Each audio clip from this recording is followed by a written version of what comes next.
Good afternoon, everybody. What's going on, brothers and sisters? First of all, let me give a big shout out to this lady right here, Love Dorsey. Y'all check out. She on Facebook and TikTok. But I'm finna play a message that she has, and I just want to add up on what she's saying. But also, it's a lot of things that to dive in on this particular piece. I have nothing, but love for this lady right here for exposing a lot of things. But I'm gonna go more in depth to help people to understand why we at where we at. So without further ado, listen to what she said. And this from a man's standpoint to a woman. To women in general, just attracted to women, right? You got men that are attracted to being with women, right? You got men that are attracted to building a family with women.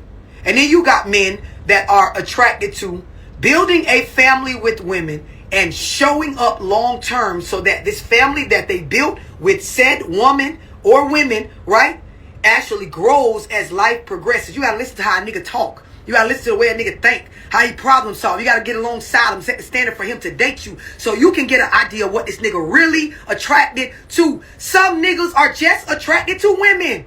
They like our presence. They like to fuck. They like to be around us. They want to be in the energy. They like to talk to us. They like to engage. You got some niggas, they just attracted to fucking women. They're not even attracted to talking to us. They don't care nothing for our mindset. All this emotional shit we be on and the changes our body go through and the care factor it takes to maintain a relationship with one of us, they don't like that. They ain't gay, but they don't like women outside of fucking women. Y'all don't know how to tell the difference because you sit up and listen to them girls that swear they're girls, but they're not. Right? I'm telling you $1 million worth of game on this motherfucker. Some niggas like women to the extent of fucking them. I like bitches. I'm going to fuck bitches. I like hoes. Bitch, if you a woman, you look nice, or I'm attracted to you, we can fuck. But all that other shit, talking to you, caring for your mind, your feelings, nurturing, protecting you, nigga ain't on all that. And he has the right to be like that if he wants to be. It's his life. You're not in control of nobody but yourself. Right? Then there are men that, I like women. I like being in relationships with them. But all that responsibility and shit, when you put a title on it and it turns into like you being obligated to show up, I don't like all that. So yeah, I like women. I don't mind getting in a relationship. But all this, I ain't attracted to all that other stuff. That's why you got to pay attention to how a nigga think, how a nigga talk, right? And then there are niggas that, men that I'm attracted to building a family, right? I want to get with a woman. I like to sleep with women or my woman. I like the idea of playing house and, us really mixing our lives. I like that, right? But that long-term building a family and growing and then the family being my responsibility, I ain't on all that now. So I will fuck and create babies with you and stick around long enough until you start to put pressure or it starts to look like you want me to take responsibility for this family as a whole. I'm out. And that's why a lot of y'all end up with them niggas that create broken homes. I understand it. I've been in it. I know, right? And then there are the men that they are attracted to the idea of being responsible for a fucking family. Woo, them niggas right there. I don't give a fuck how they look. I don't give a fuck where they work. I don't give a damn if he drive garbage trucks. If he a CDL drive, I wouldn't give a fuck. If he a contractor, I don't care if he a rapper. I don't give a fuck if he work at the local grocery store. Them niggas is so motherfucking valuable. Them the rich niggas. Them ones that they have that mindset and they're rich based on if as a woman, this is what you're looking for. If you want the women that you looking for, the others that I just described, cool. You allowed to want what you want for yourself. But them niggas, if you're a woman that I'm looking to build and become a helpmate, them niggas is the rich niggas. Y'all looking on the wrong pages. Y'all going in the wrong events. Y'all up in the wrong niggas' faces.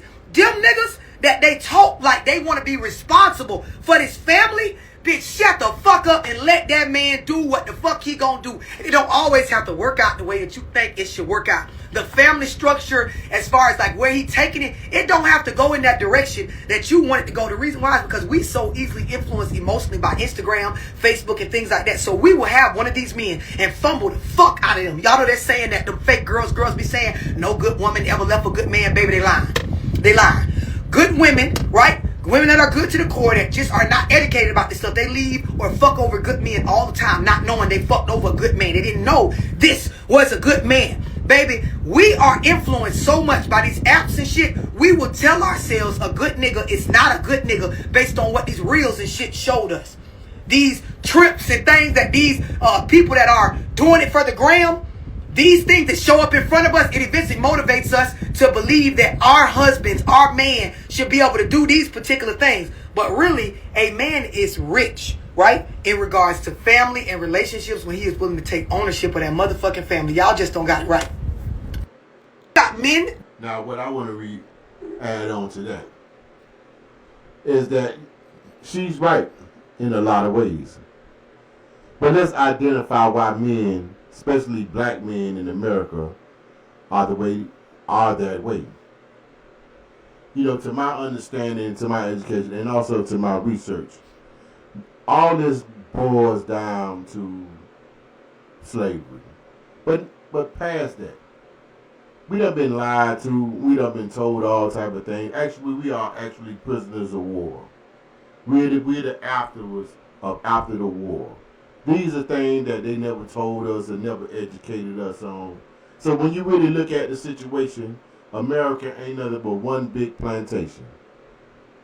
One big plantation that they took from our ancestors and now pimping us and set rules and regulations and laws against us to keep us in a particular mind frame, in a particular financial structure. And of course they utilize other blacks and give them jobs, give them professions, but they still controlled by the same oppressor that can control everyone else. They pull the strings. In order for you to make money, you got to make them twice as much. So that every dollar you make, they making just as much money, or even more than you are. Yeah, she right. And the only reason why a lot of men are not capable of raising a family or knowing how to raise a family because of financial stability. There's none. Yeah, some people make it, some people don't. You know, just like when people questioning about why you sold drugs, that was the decision. You damn right that was the decision. The decision was minimum wage with $3.35 and $5 an hour. And I'm at the age of 13 and I can make $5,000 and $6,000 within an hour. Let's be realistic. Don't nobody want to be up under nobody's thumb in this world. But we are. We are controlled. We are manipulated. They infest our neighborhoods with drugs. They destroyed a lot of our neighborhoods that we know nothing about. They took our resources. They took our well-means. And they control us. Some people got good jobs. Some people can't. Some people tired. Some people done got kicked down so much until they just gave up. We done been through a lot as a people, and that's what people need to recognize. Just because you might have make six figures, make $1 million, whatever, that don't make you better than anybody else because everybody had the same opportunity. They can make just as much money as you. But you're a plant. Ask yourself the reason why you made that much money, not because of no rap, not because, how many people came before you and did the same thing that you did? Even people that's in the NBA know there was somebody that was better than them that didn't make it to the NBA. So we got to think about the structure as a whole. America is one big plantation. And only currency that we have to utilize on this plantation is the U.S. American dollar.